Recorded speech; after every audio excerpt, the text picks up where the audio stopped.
देखा पुत्रों, कितनी सुंदर है ये पृथ्वी। हाँ पिताश्री, कितने सुंदर है यहाँ के वृक्ष, पर्वत, नदी और झरने।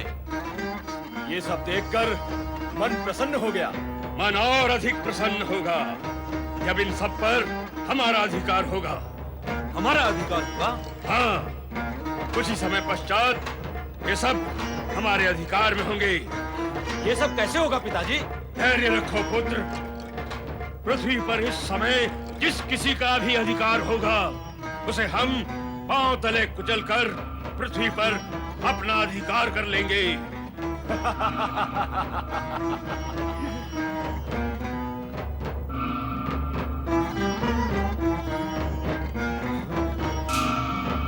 ऊपर क्या देख रहे हैं पिताजी? क्या वहाँ भी हमारे लिए कुछ है?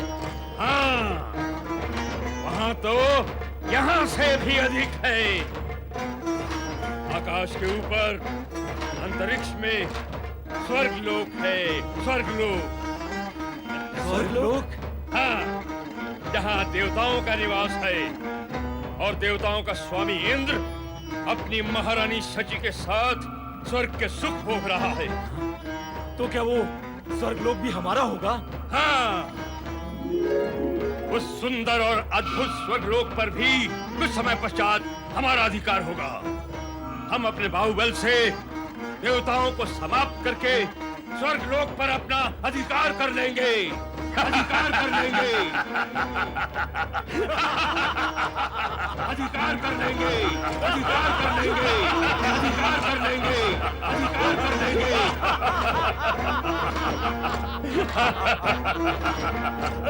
धन्य हो भोलेनाथ, धन्य हो शिव शंकर, आपने मेरी प्रार्थना को सार्थक कर दिया।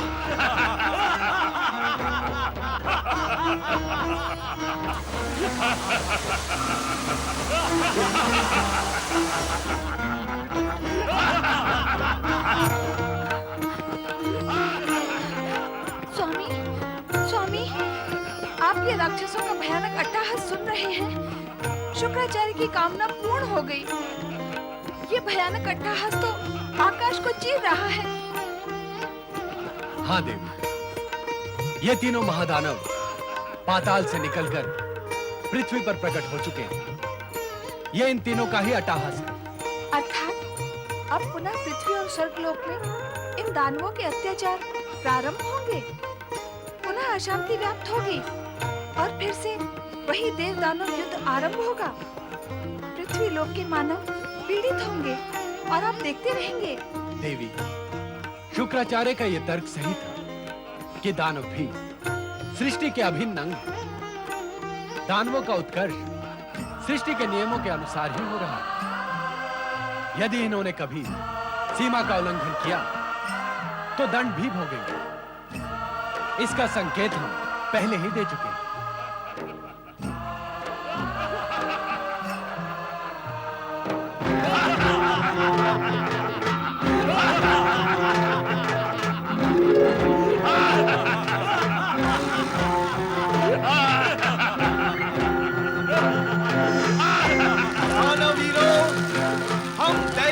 शुक्राचार्य हैं। हम तुम्हें देखकर अति प्रसन्न हुए। आओ, हमारे आश्रम में आओ, हम तुमसे कुछ कहना चाहते हैं। शुक्राचार्य, दैत्य गुरु शुक्राचार्य, पाताल लोक में हमने इनके कई बार दर्शन किए हैं। दानवराज जनों, आओ, अपने पुत्रों को लेकर हमारे आश्रम में आओ। पृथ्वी लोक पर तुम्हारा स्वागत है।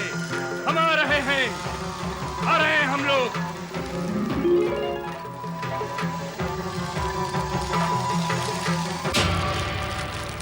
प्रणाम दैत्य गुरु।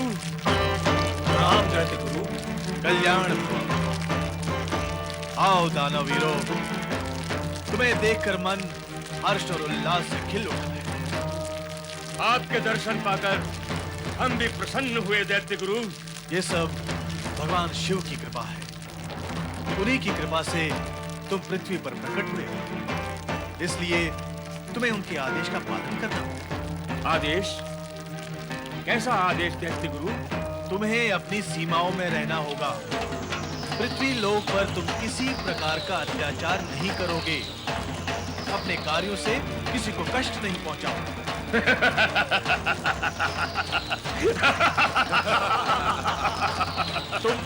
तुम तीनों हंस क्यों रहे हो?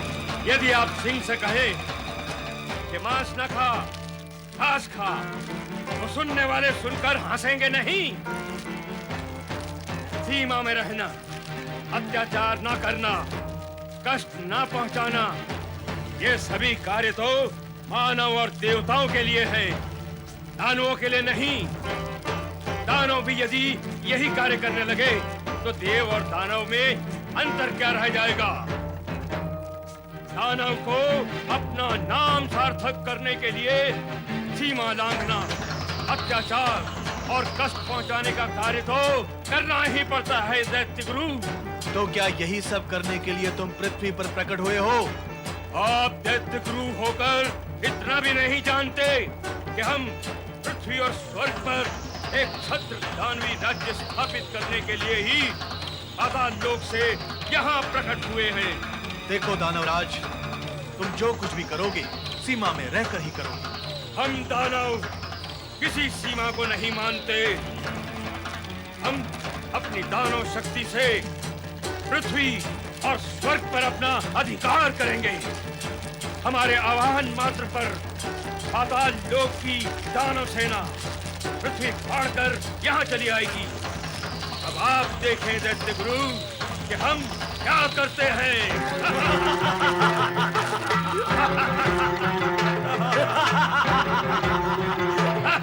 ये तो भगवान शिव के आदेश का उल्लंघन करने पर उतारू है। अब ऐसी स्थिति में तुम्हारा क्या होगा शुक्राचार्य? मैं प्रार्थना, आश्वासन सब व्यर्थ हो जाएंगे। आंखें खोले परमपिता, परमपिता अपनी आंखें खोले, अपनी आंखें शीघ्र खोले परमपिता। नारद, तुम उन तीनों दानवों के भयंकर अट्टहास से भयभीत होकर यहाँ भाग आए हो। पर नारद, भयभीत होने की कोई आवश्यकता नहीं है।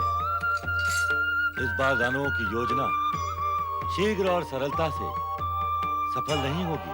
किंतु परमपिता, रक्षा करे परमपिता, रक्षा करे परमपिता, हमारी रक्षा करे। दानवों का आदि पुरुष धनु पाताल लोक से निकलकर अपने पुत्रों से स्वर्ग लोक की ओर बढ़ रहा है। स्वर्ग लोक पर संकट के बादल मंडराने लगे हैं परमपिता। हमारी रक्षा करे परमपिता, हमारी रक्षा करे।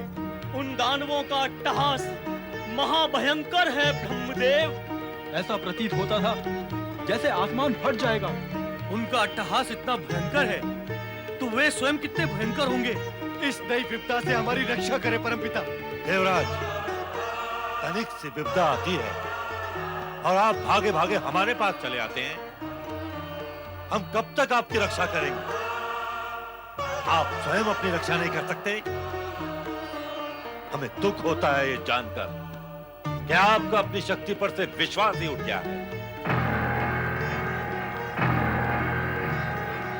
देवराज, परमपिता ब्रह्मा जी ने मुझे अभी अभी ये बताया है कि इस बार दानवों की योजना इतनी शीघ्र सफल नहीं होगी। अतः धनु और रम करम के स्वर्ग पहुंचने से पूर्व आप वहां पहुंचकर उन्हें खदेड़ दे। आप अविलंब स्वर्ग पहुंचे देवराज।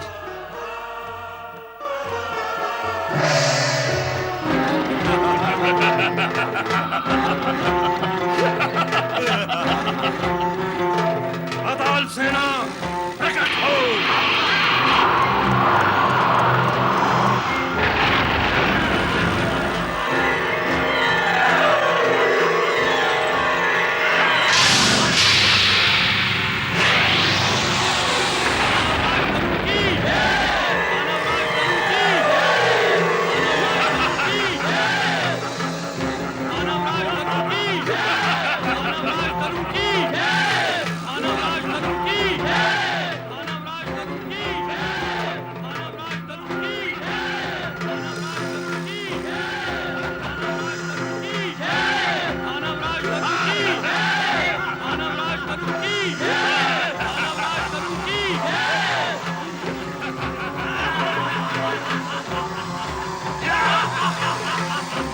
वरुण देव, अग्निदेव, वायुदेव, आप अपनी अपनी दिव्य शक्ति से उन दानवों को नष्ट कर दें।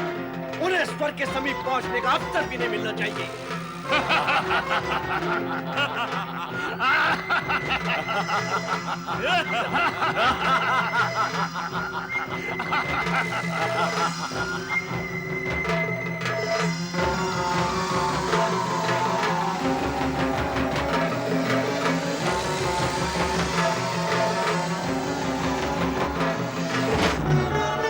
दानवराज धनु, भला इसी में है कि अपने पुत्रों को लेकर पाताल लोक लौट जा। नहीं, आगे बढ़ने वाला पग असुर कभी पीछे नहीं हटाते। उसे और आगे बढ़ाकर शत्रु का शीश कुचल देते हैं। अभिमान जब आंखों पर छा जाता है तो उसे अपनी मृत्यु भी दिखाई नहीं देती। मैं तेरी तलवार का उत्तर तलवार से ही दूंगा।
पिता धनु उठे।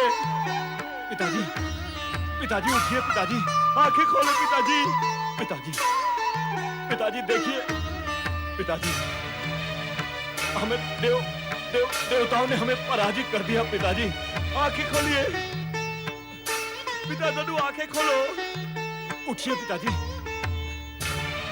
आंखें खोलिए। पिताजी सुध में आइए। हम, हाँ पिताजी। करम जी, जी पिताजी। दैत्य गुरु शुक्राचार्य की बात न मानकर हमने भूल की। अब हम शिव भगवान के कोप के पात्र बन गए हैं। सुनो, वरदानी शक्ति प्राप्त किए बिना अब तुम स्वर्ग लोक पर आक्रमण न करना। रंभ, कहिए पिताजी, क्या कहना चाहते हैं आप? पहले तुम वन प्रदेश के देव शत्रु यक्षों की सहायता से अपना दानवी राज्य स्थापित करना और उसके बाद दैत्य गुरु शुक्राचार्य का परामर्श लेकर तपस्या करके अपनी शक्ति को एकत्रित करना। पाताल लोक की दानव शक्ति तो अब समाप्त हो चुकी है। अब तो तुम्हें अपनी शक्तियों पर ही आश्रय लेना होगा और तुम्हें और पिताजी! पिताजी!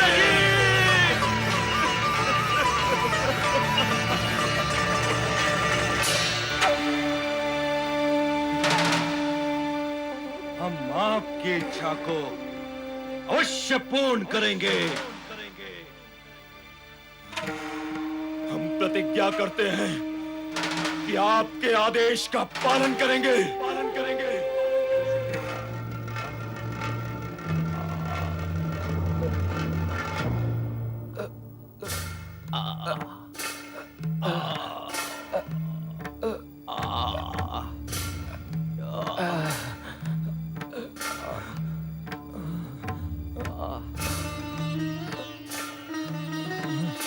पिताजी! पिताजी! पिताजी! पिताजी!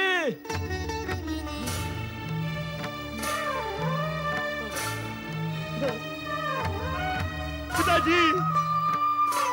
पिता धनु उठे। पिताजी! पिताजी उठिए पिताजी, आंखें खोले पिताजी। पिताजी! पिताजी देखिए। पिताजी! हमें देवताओं ने हमें पराजित कर दिया। पिताजी आंखें खोलिए। पिता धनु आंखें खोलो। उठिए पिताजी, आंखें खोलिए पिताजी, सुध में आइए। हम हाँ पिताजी। परम जी पिता। दैत्य गुरु शुक्राचार्य की बात न मानकर हमने भूल की। अब हम शिव भगवान के कोप के पात्र बन गए हैं। सुनो, वरदानी शक्ति प्राप्त किए बिना अब तुम स्वर्ग लोक पर आक्रमण न करना। रंभ, कहिए पिताजी, क्या कहना चाहते हैं आप? पहले तुम वन प्रदेश के देव शत्रु यक्षों की सहायता से अपना दानवी राज्य स्थापित करना जी। और उसके बाद दैत्य गुरु शुक्राचार्य का परामर्श लेकर तपस्या करके अपनी शक्ति को एकत्रित करना। पाताल लोक की दानव शक्ति जो अब समाप्त हो चुकी है। अब तो तुम्हें अपनी शक्तियों पर ही आश्रय लेना होगा और तुम्हें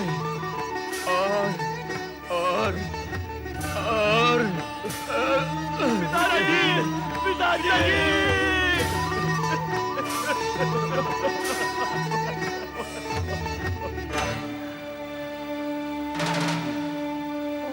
हम आपकी इच्छा को अवश्य पूर्ण करेंगे।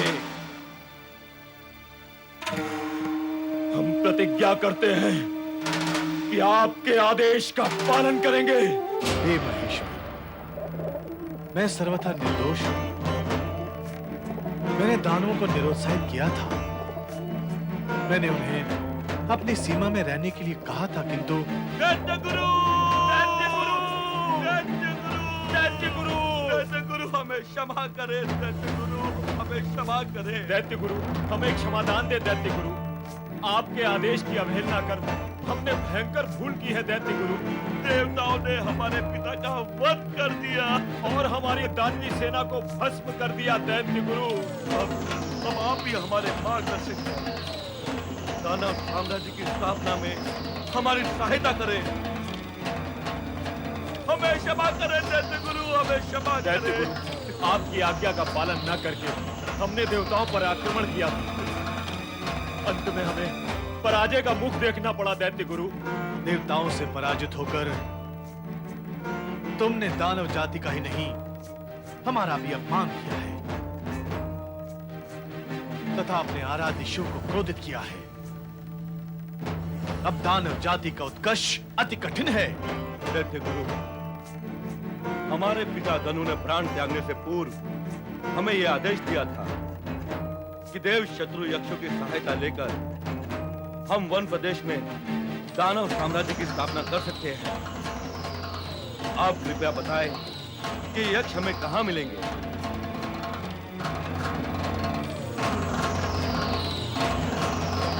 आप कौन क्यों हैं दैत्य गुरु? यक्ष सदा देवताओं के अधीन ही रहते आए हैं। हम नहीं जानते वे कब और कैसे देव शत्रु बन गए। और धनु को इस बात का ज्ञान कैसे हो? हमारे पिता धनु कभी हमें निराधार सूचना नहीं दे सकते। दैत्य गुरु,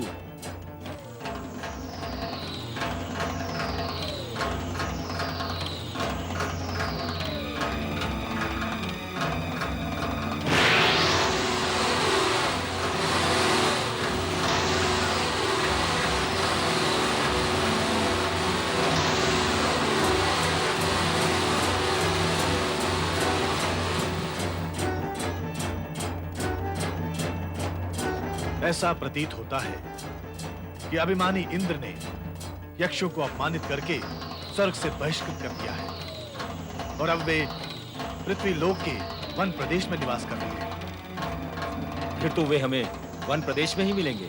सुनो धनुपुत्रों, यक्ष अपनी संगीत विद्या से अनेक चमत्कारी सिद्धियां प्राप्त कर लेते हैं। तुम उनकी सहायता से अवश्य ही दानव साम्राज्य की स्थापना कर सकते हो। मेरा आशीर्वाद तुम्हारे साथ है।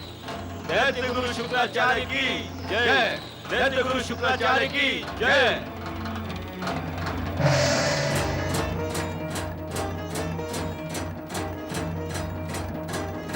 ओम नमः शिवाय।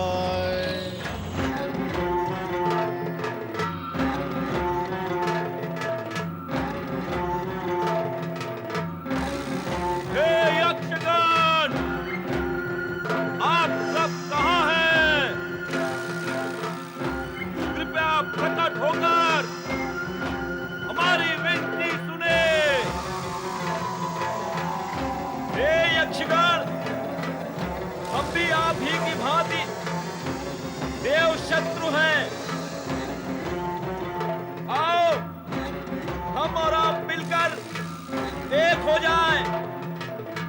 उसके पश्चात हम देवताओं से प्रतिशोध देंगे। प्रकट हो जाओ यक्षगण।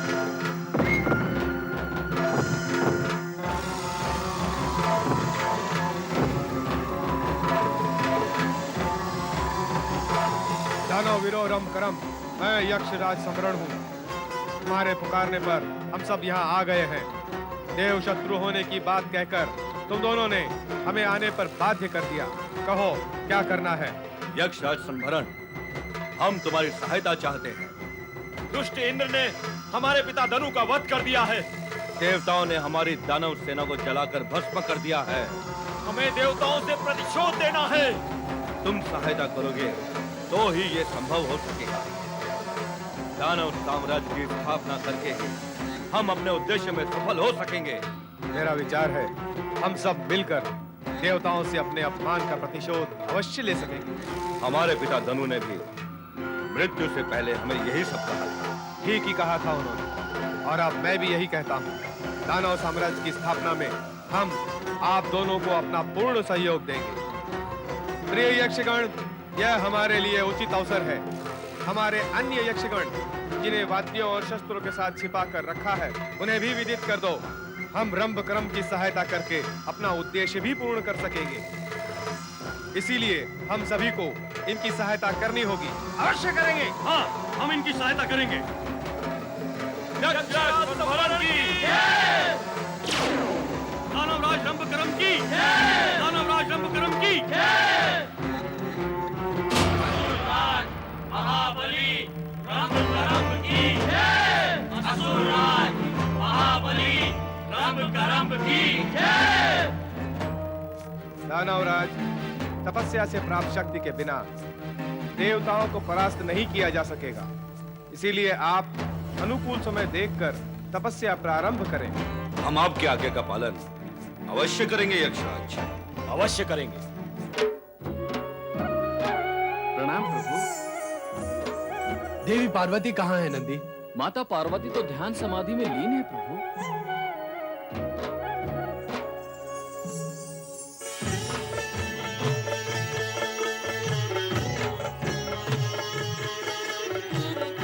किसका ध्यान कर रही हो देवी? हम तो तुम्हारे सम्मुख खड़े हैं।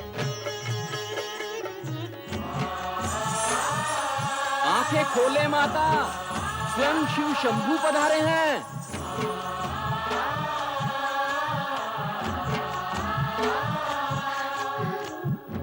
पति परमेश्वराय नमो नमः।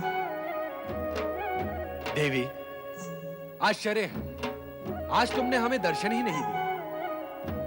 तुम्हारी प्रतीक्षा करते करते जब हमारा धैर्य समाप्त हो गया, तो हमें स्वयं यहाँ आने के लिए विवश होना। आप मुझे लज्जित क्यों कर रहे हैं स्वामी? मैं आपके दर्शन के लिए नहीं आ सकी, इसके लिए क्षमा चाहती हूँ। न आ सकने का कारण यह था कि मैं उद्विग्न थी। और उद्विग्न होने का कारण क्या है देवी? वह भी आपसे छिपा नहीं है स्वामी। दानवों का उत्कर्ष मुझे स्पष्ट दिखाई दे रहा है, इसीलिए अपनी शक्ति पर ध्यान केंद्रित कर रही थी। आपकी आज्ञा भी तो यही है। बस इसी कारण आपके दर्शन करने नहीं आ सकी। दानवों के उत्कर्ष को लेकर तुम्हें अधिक चिंतित होने की आवश्यकता नहीं है। देव, दानव अथवा मानव का उत्कर्ष अथवा पतन सृष्टि के विविधान तथा उनके सत्कर्मों वो दुष्कर्मों के अनुसार ही होता है।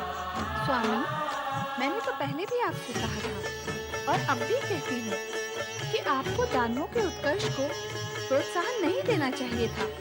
आपने दैत्य गुरु शुक्राचार्य की इच्छा पूर्ण करने का आश्वासन एवं आशीर्वाद दिया। वहीं से दानवों का दुष्चक्र आरंभ हो गया। अब तो उसे रोकना कठिन है। समय की धारा को रोकना कठिन ही नहीं, असंभव है देवी। इसलिए इस विषय में चर्चा व्यर्थ है।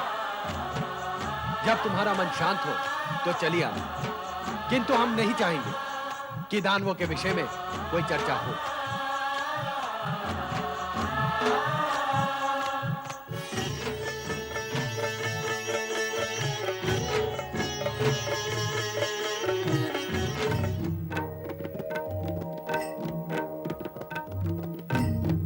नारायण नारायण। ओम नमः शिवाय। भोलेनाथ, यदि आपकी आज्ञा हो तो क्या मैं कुछ निवेदन करूं? अवश्य, किंतु ध्यान रहे, तुम्हारे निवेदन का विषय दानवों से संबंधित नहीं होना चाहिए। अर्थात इस समय तुम्हारे पास निवेदन करने के लिए दानवों के विषय के अतिरिक्त अन्य कोई विषय है ही नहीं। अच्छा किया नारद, जो तुमने दानवों के विषय में ऐसा कोई प्रश्न नहीं पूछा जिसका उत्तर हम देना नहीं चाहते। मेरा प्रश्न उनके विषय में है ही नहीं जिनके लिए आप समझ रहे हैं। तो तुम्हारा प्रश्न किसके विषय में है? मैं तो केवल दैत्य गुरु शुक्राचार्य के संबंध में कुछ जानना चाहता हूँ। नारद, यदि इस जगत में कभी कोई चतुराई प्रतियोगिता आयोजित हुई तो उस प्रतियोगिता में तुम प्रथम अवश्य आओगे। क्यों प्रभु, क्यों? आप ऐसा क्यों कह रहे हैं? तुम्हारी चतुराई और लीला देखकर ही कह रहा हूं। तुम दैत्य गुरु शुक्राचार्य के विषय में जानना चाहते हो, तो क्या दैत्य गुरु की चर्चा होगी तो दैत्यों की चर्चा नहीं होगी? अवश्य होगी। ऐसा होना तो संभव ही नहीं है। अब हमारी भी सुन लो। तुम चाहे जितनी भी चतुराई दिखा दो, जो हमें कहना नहीं है वो हम नहीं कहेंगे। परंतु प्रभु, हाँ, अगर उत्सुकतावश तुम शुक्राचार्य अथवा रंभकरम के पास गए तो उनसे इतना अवश्य कहना कि दानवों की वंश वृद्धि तब तक नहीं हो सकती जब तक वो तपस्या करके ब्रह्मदेव से विशेष वरदान प्राप्त नहीं कर लेते।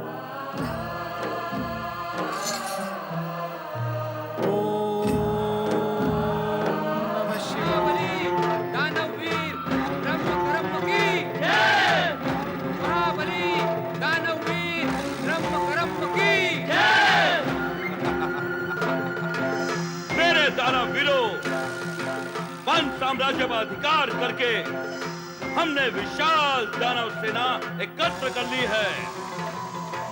अब हम संपूर्ण पृथ्वी पर दानव साम्राज्य की स्थापना करेंगे और अपने यक्ष मित्रों की सहायता से अपने सबसे बड़े शत्रु तथा पिता धनु के संहारक स्वर्ग के अधिपति इंद्र पर आक्रमण करके स्वर्गलोक पर दानवों की विजय की ध्वजा फहराएंगे। दैत्य गुरु शुक्राचार्य जी जय हो।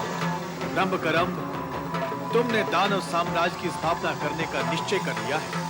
इसके लिए हम तुम्हें बधाई देते हैं। हम तुम्हारे साहस के लिए भी तुम्हें बधाई देते हैं कि तुमने स्वर्ग पर आक्रमण करने का भी निश्चय कर लिया है। किंतु सावधान, स्वर्ग पर अधिकार और आक्रमण करने से पूर्व तुम्हें पर्याप्त शक्ति एकत्रित करनी होगी। कहीं ऐसा न हो कि जो भूल तुम्हारे पिता धनु ने की थी तुम भी वही कर बैठो। नहीं, ऐसा कदापि नहीं होना चाहिए। बिना शक्ति अर्जित किए तुम्हारे पिता धनु ने स्वर्ग पर आक्रमण किया, तुम पराजय और मृत्यु को मुख देखा। तुम ऐसी भूल कदापि नहीं करना रंभकरम। नहीं दैत्य गुरु, नहीं, ऐसा नहीं होगा। आपकी आज्ञा व आदेश का उल्लंघन कर जो परिणाम हमारे पिता धनु ने भुगता वो हम देख चुके हैं। अब हम पहले से अधिक सचेत, सावधान और शक्ति संपन्न हो गए हैं। अब अपनी शक्ति पर हमारा विश्वास बढ़ता जा रहा है और यक्षराज की सहायता पर भी हमें पूर्ण विश्वास है। सुनो रंभकरम, कहिए दैत्य गुरु। तुम्हें यक्षों की शक्ति और मित्रता पर अधिक विश्वास नहीं करना चाहिए। ऐसा क्यों दैत्य गुरु? संगीत और नृत्य प्रेमी अच्छे योद्धा सिद्ध नहीं होते, किंतु इनकी मित्रता पर विश्वास किया जा सकता है दैत्य गुरु। ये सत्य है कि इस समय ये देवताओं के शत्रु बने, किंतु किसी भी समय ये देवताओं के मित्र बन सकते हैं। और जब ऐसा होगा तब देवताओं की भांति ये तुम्हारे शत्रु बन जाएंगे। कौन है ये वाचाल साधु? रंभकरम, इसे तुरंत यहाँ से निकाल कर बाहर करो। हमारे यहाँ आकर हमारा अपमान करने वाले को हम सहन नहीं कर सकते।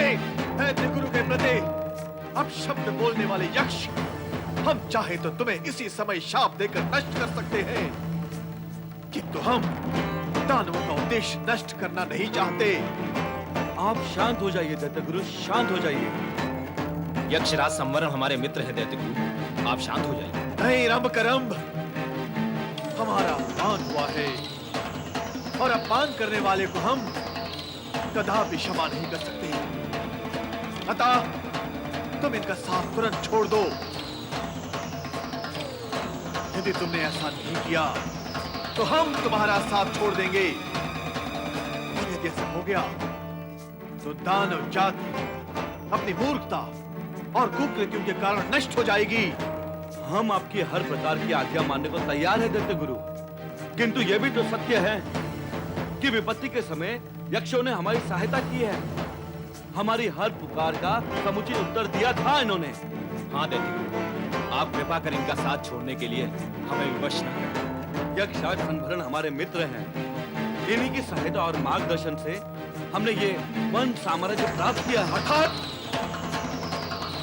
अब तुम्हें दैत्य गुरु शुक्राचार्य की सहायता व मार्गदर्शन से अधिक यक्षराज की सहायता व मार्गदर्शन पर विश्वास है।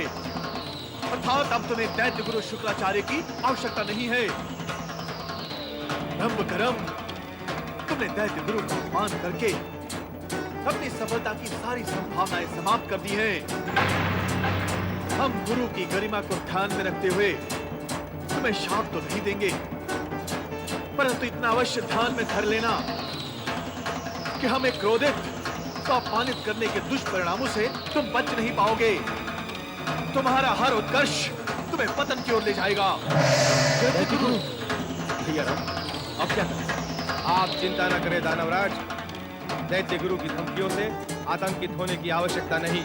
यदि उनमें शक्ति होती तो कुछ करके दिखाते। स्वयं शक्तिहीन है और दूसरों की शक्ति की चर्चा करते हैं। अब आप चिंता का त्याग कर भावी योजना का विचार करें। हाँ यश, हमें ऐसा ही करना होगा। नारायण नारायण। देव ऋषि नारद, धन्य भाग। समरण का प्रणाम स्वीकार करें। कल्याण भव। मित्र रम करम, ये देव ऋषि नारद है। जगत के सभी प्राणियों का हित चिंतन करने वाले हैं। तीनों लोकों में सदा भ्रमण करने वाले हैं और त्रिदेव के परम प्रिय देव ऋषि नारद। प्रणाम देवर्षि। कल्याण भव। क्या दैत्य गुरु शुक्राचार्य यहाँ आए थे? वे कुछ ही समय पहले यहाँ से रुष्ट होकर गए हैं। रुष्ट होकर चले गए? भला रुष्ट होकर क्यों गए हैं? उन्हें दानव बंधुओं और हमारी मित्रता पर आपत्ति थी, किंतु हमें यक्षराज की मित्रता पर गर्व है, इसीलिए वो क्रोधित होकर चले गए। नारायण नारायण। तो क्या तुम्हें उनके क्रोध की चिंता नहीं है? हाँ, चिंता करके क्या करेंगे? चिंता तो दानवराज तुम्हें करनी ही होगी। दैत्य गुरु शुक्राचार्य के क्रोध की नहीं, तो फिर भगवान भोलेनाथ के क्रोध की चिंता। जिन दैत्य गुरु शुक्राचार्य के क्रोध से तुम चिंतित हो, स्वयं वे भी भगवान भोलेनाथ के क्रोध से चिंतित रहते हैं। वैसे अपनों से बड़ों के क्रोध से चिंतित रहना ये शुभ लक्षण एवं हितकारी भी है। सो तो है देव ऋषि, किंतु वर्तमान परिस्थिति में आप हमारा मार्गदर्शन करें। दानव बंधुओं को यह सत्य स्वीकार कर लेना चाहिए कि परमपिता ब्रह्मा जी की तपस्या कर वरदान प्राप्त किए बिना दानव वंश की वृद्धि एवं उन्नति संभव नहीं है। इसीलिए तुरंत तपस्या करने का आयोजन किया जाए। आप सत्य कह रहे हैं देव ऋषि। मैं शीघ्र ही तपस्या आरंभ करूंगा देवर्षि। हम ब्रह्मा जी से अवश्य वरदान प्राप्त करेंगे। मेरी मंगल कामनाएं तुम्हारे साथ हैं। नारायण नारायण। मैं ब्रह्मा जी को प्रसन्न करने के लिए पंच अग्नि तप अवश्य करूंगा, अवश्य करूंगा। ओम ब्रह्मणे नमः। ओम ब्रह्मणे नमः। ओम ब्रह्मणे नमः। ओम ब्रह्मणे नमः। हे अग्निदेव, मैं ब्रह्मा जी को प्रसन्न करने के लिए पंचाग्नि तप करना चाहता हूँ। पंचाग्नि प्रकट हो।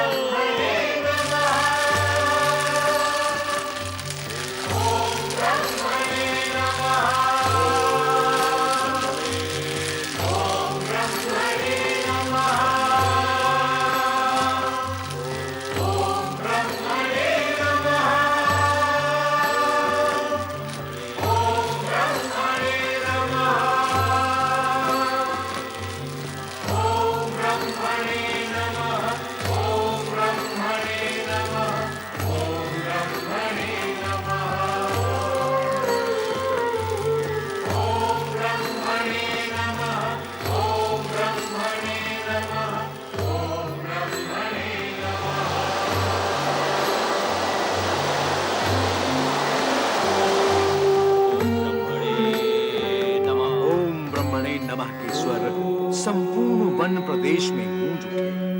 रंभ करम्भ एकाग्रचित होकर ब्रह्मा जी को प्रसन्न करने के लिए तप में संलग्न हो गए। दानव अपने लक्ष्य को पाने हेतु कुछ भी कर सकते हैं, परंतु देवगण भी अपने क्रियाकलापों के कारण अपने लक्ष्य से स्वयं ही दूर हो जाते हैं। ऐसी ही स्थिति देवराज इंद्र की थी। वे सब कुछ भूलकर सदा की भांति इंद्र सभा की अप्सराओं के नृत्य में देवी शची के साथ आनंदित हो रहे थे।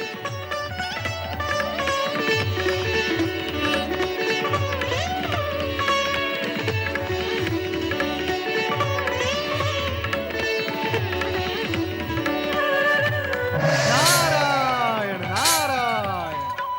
देवगुरु, प्रतीत होता है आपको भी मेरी ही भांति देवताओं की ये विलास प्रियता देखकर आश्चर्य एवं पीड़ा हो रही है।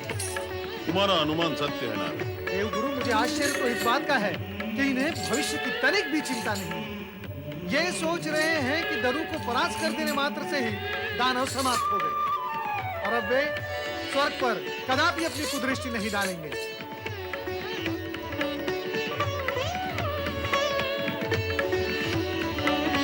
इनकी निश्चिंतता और भोग वृत्ति से तो यही प्रतीत होता है नारद कि इन्होंने स्वर्ग पर आए दानव संकट को सदा सदा के लिए समाप्त मान लिया। किंतु हमें तो स्वर्ग का भविष्य सुखद दिखाई नहीं दे रहा। इसीलिए तो मैं यहाँ आया था देवराज इंद्र को सावधान करने के लिए। किंतु समझ गया। आपके इस किंतु का अर्थ मैं समझ गया देवगुरु। देवराज को इस समय सावधान करने का अर्थ है उन्हें रुष्ट करना। देवगुरु, जब भोगी भोग में निमग्न हो तो उसे योगी का योग संदेश प्रिय नहीं लगता। नारायण नारायण। अतः इस समय मौन रहना ही उचित होगा। किंतु नारद, तुम किस उद्देश्य से यहाँ आए थे? देवगुरु, ऐसा प्रतीत होता है कि भगवान भोलेनाथ देवताओं से प्रसन्न नहीं है। तुम्हें ऐसा प्रतीत होने का कारण? भगवान भोलेनाथ ने ब्रह्मकर्म को तपस्या करने का संदेश देने के लिए स्वयं मुझे वहां भेजा था। इस समय मैं वहीं से आ रहा हूँ।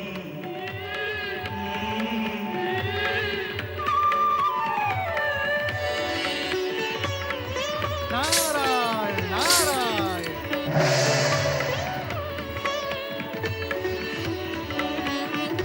क्या हुआ स्वामी?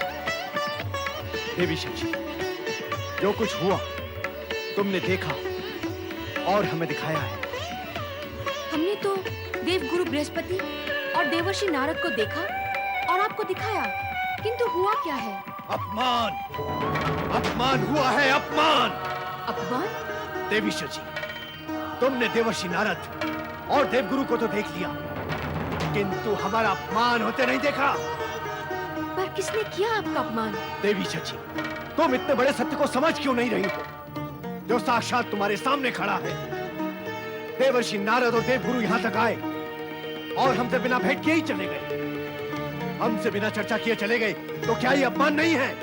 हाँ हाँ, ये तो अपमान ही है। और जब अपमान होता है तो पीड़ा तो होती ही है ना। हाँ, अपमान होने से पीड़ा ही होती है, सुख तो नहीं होता। तो मिल गया ना तुम्हें अपने प्रश्न का उत्तर।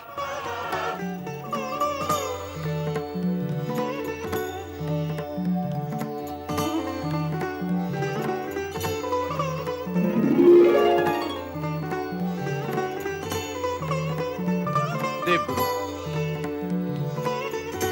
देवगुरु बृहस्पति, देवगुरु बृहस्पति।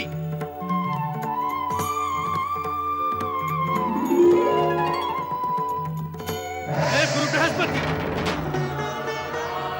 अपने स्वर को संयत व संतुलित करें देवराज इंद्र। ये आपकी इंद्र सभा नहीं है। आपने तो इंद्र सभा में भी हमारा अपमान किया है देवगुरु। आप अपने सम्मान को इतने नीचे के स्तर पे रखते ही क्यों हैं? कि वो बार बार अपमान की चपेट में आ जाए? और वैसे भी हमने आपका कोई अपमान नहीं किया। आप इंद्र सभा से अकारण ही लौट आए। देवर्षि से खड़े वार्ता करते रहे, किंतु भीतर नहीं आए। तो क्या ये हमारा अपमान नहीं था? आप और देवर्षि एक और खड़े गुप्त वार्ता करते रहे। क्या वार्ता कर रहे थे देवगुरु? क्या हमारे विरुद्ध किसी षड्यंत्र का आयोजन कर रहे थे? देवराज, निर्भयता से तो आपने नाता तोड़ ही दिया है। और अब शिष्टाचार की सीमाएं भी तोड़ने लगे हैं। कोई तपस्या करे तो आपको भय, कोई भक्ति करे तो आपको इंद्रासन छिन जाने की चिंता होती है। अरे कोई वार्ता भी करे तो आपको षड्यंत्र रचाने की आशंका होती है। देवराज, ये भय, ये आशंकाएं दुर्बल मन की उत्पत्ति होती है और दुर्बल मन शिष्टाचार को नकारता है। हमें खेद हुआ कि आपको हमसे षड्यंत्र रचाने की शंका हुई। तो फिर आप क्या गुप्त वार्ता कर रहे थे? सभा द्वार तक आकर भी आप भीतर तक क्यों नहीं आए? द्वार तक आकर लौट क्यों गए? आपकी बुद्धि कोई शुभ बात सोचना ही नहीं चाहती। आपका दुर्बल मन और अस्थिर बुद्धि अशुभ बातें सोचने के आदी हो गए। अरे आप ये क्यों नहीं सोच सके कि हम आपके रंग में भंग नहीं डालना चाहते थे, इसीलिए वहां से लौट गए। रंग में भंग? हाँ, जिस समय हम और नारद इंद्र सभा में आए, उस समय आप अन्य देवगण के साथ अप्सराओं का नृत्य देखने में निमग्न थे। इससे क्या अंतर पड़ता है देवगुरु? उस नृत्य गान के समय आपके वहां आ जाने से मुझे कोई आपत्ति नहीं होती और भविष्य में होगी भी नहीं। हम जानते हैं, हमें भी आपकी आपत्ति का विचार नहीं, आपकी प्रसन्नता का विचार था। अर्थात? हम और नारद जिस विषय को लेकर आपके पास आए थे, वो सुखद नहीं था। दनु को पराजित कर और दानवों के आक्रमण से मुक्ति पाकर आप जिस सुख और प्रसन्नता को भोग रहे थे, वहां दुखद समाचार सुनाकर हम उसे खंडित नहीं करना चाहते थे। क्या है वो दुखद समाचार देवगुरु?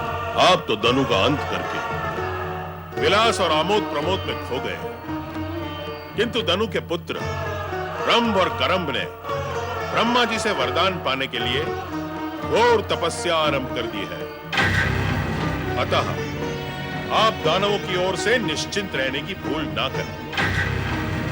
नारद के वहां आने का भी यही उद्देश्य था कि वे आपको सावधान करें।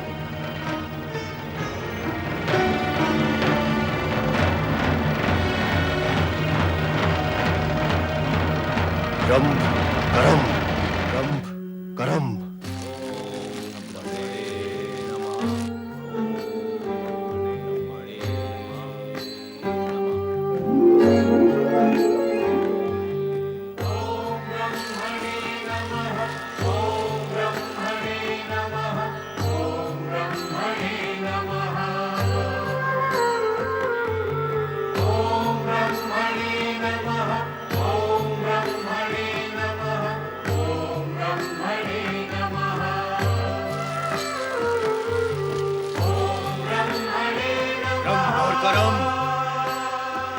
मैं तुम दोनों को जीवित नहीं छोड़ूंगा। स्वर्ग पर कुदृष्टि रखने वाले दानवों, तुम्हें जीवित रहने का कोई अधिकार ही नहीं है। जहां तुम्हारा पिता दनु गया है, तुम दोनों को भी वहीं जाना होगा।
करम।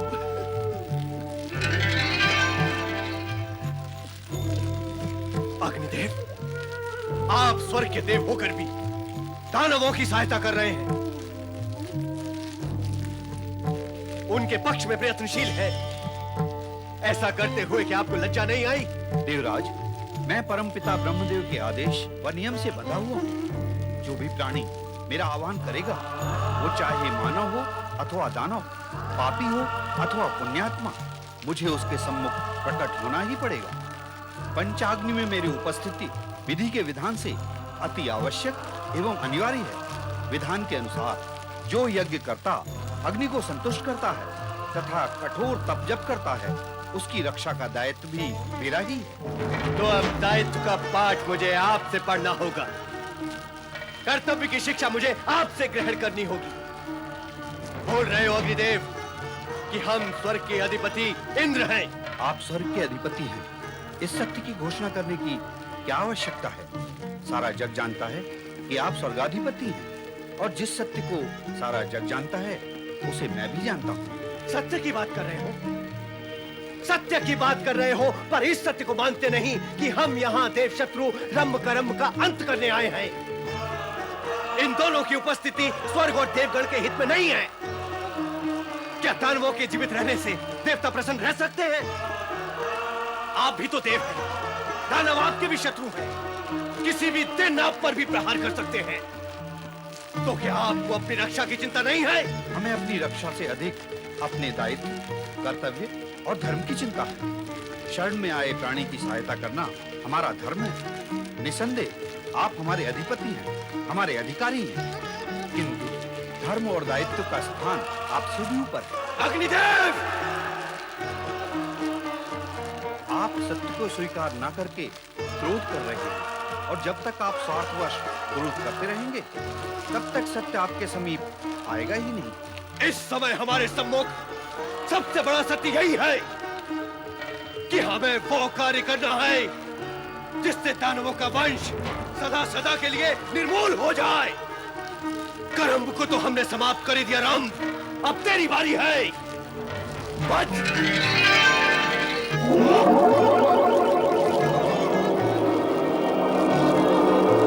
दुष्कर्म का परिणाम जानते हो अग्निदेव? मैंने कोई अनुचित कार्य नहीं किया, वही किया जो विधि के विधान के अनुसार था। विधि का विधान का केवल आप ही जानते हैं, हम नहीं जानते। क्या विधि का विधान ये कहता है कि अपने सम्मुख खड़े अपने शत्रु को जीवित रहने दो और स्वयं मृत्यु के मुख में चले जाओ? नहीं कहता, किंतु यह भी नहीं कहता कि अपने कर्तव्य, कर्म व धर्म से मुख मोड़ दो। हम आपसे और अधिक तर्क नहीं करना चाहते अग्निदेव। आपकी धृष्टता का दंड यही है कि अब आप स्वर्ग लोक में प्रवेश नहीं कर सकते। आपको स्वर्ग से बहिष्कृत किया जाता है। दानवों की रक्षा करके आपने स्वर्ग लोक में आने का अधिकार खो दिया है। अग्निदेव, आपने मेरी प्राण रक्षा की। आपके इस उपकार से मेरा रोम रोम रोमांचित हो उठा है। मैं सदा आपका आभारी रहूंगा। तुम्हारी दृष्टि में उपकार होगा रंभ, किंतु हमारा तो यह कर्तव्य और धर्म था। अपने राजा और उच्च अधिकारी को रुष्ट करके कर्तव्य धर्म कौन निभाता है अग्निदेव?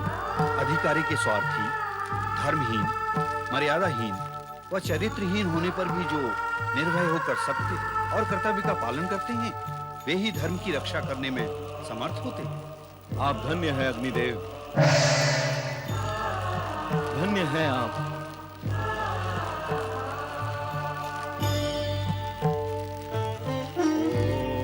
ओम ब्रह्मणे नमः।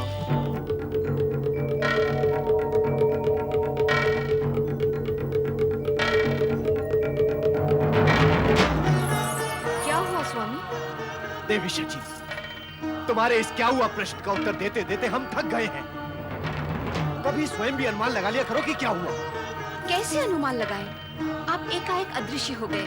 कहाँ गए, क्या किया, हमें कैसे ज्ञात होगा?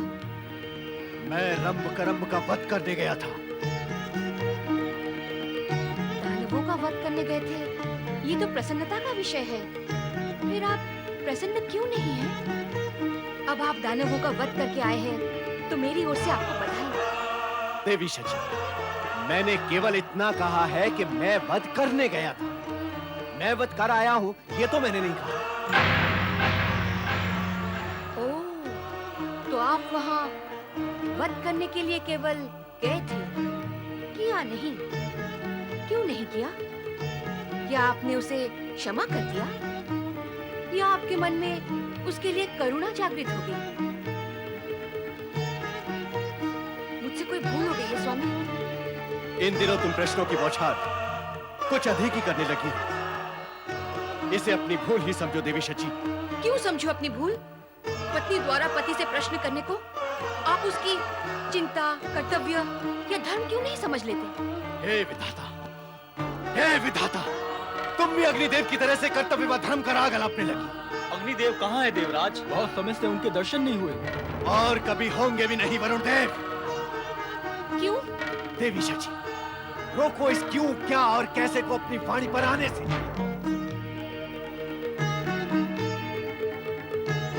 आप अग्निदेव के विषय में कुछ कह रहे थे देवराज? हाँ, अग्निदेव को हमने सदा सदा के लिए स्वर्ग से बहिष्कृत कर दिया है। ऐसा क्या अपराध किया है अग्निदेव ने? घोर एवं भयंकर अपराध किया है।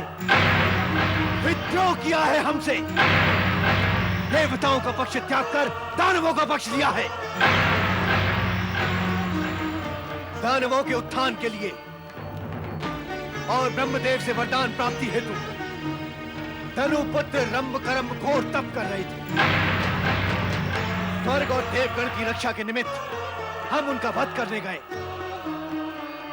करंभ का वध करने के पश्चात जब पंचाग्नि में बैठे हम रंभ का वध करने लगे तो अग्निदेव ने अपनी ज्वाला से उसका रक्षा कवच बना दिया और हमें उसका वध नहीं करने दिया। हमारे समझाने पर वो हमें धर्म व कर्तव्य का ज्ञान देने लगे। हमने भी उन्हें स्वर्ग से बहिष्कृत कर उन्हें उनकी उद्दंडता का दंड दे दिया है। अर्थात अग्निदेव ने आपके आदेश से अपने कर्तव्य और धर्म को अधिक महत्व दिया है। यही तो भूल की उन्होंने। यदि समय आने पर मैं अथवा पवन देव अपने दायित्व अथवा विधि के विधान को पूर्ण करने के लिए आपके आदेश का पालन नहीं कर सके तो क्या हमें भी स्वर्ग से बहिष्कृत कर दिया जाएगा? वरुण देव, ऐसा अवसर आने की संभावना है क्या? अग्निदेव को स्वर्ग से निष्कासित करने की संभावना भी तो नहीं थी, किंतु ऐसा हुआ है। भय और स्वार्थ के वशीभूत होकर अनुचित आदेश का पालन करने की अपेक्षा कर्तव्य पालन करते हुए निष्कासित होना अधिक श्रेयकर है देवराज, और अग्निदेव ने श्रेयकर कार्य ही किया है। समय आने पर हम भी अग्निदेव का ही अनुसरण करेंगे।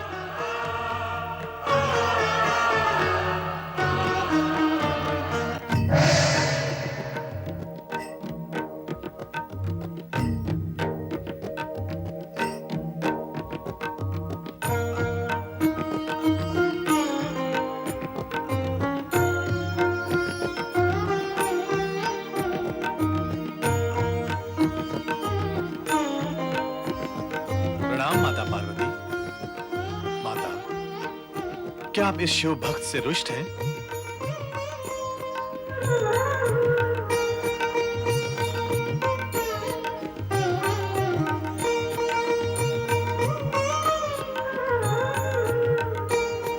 पति परमेश्वराय नमो नमः।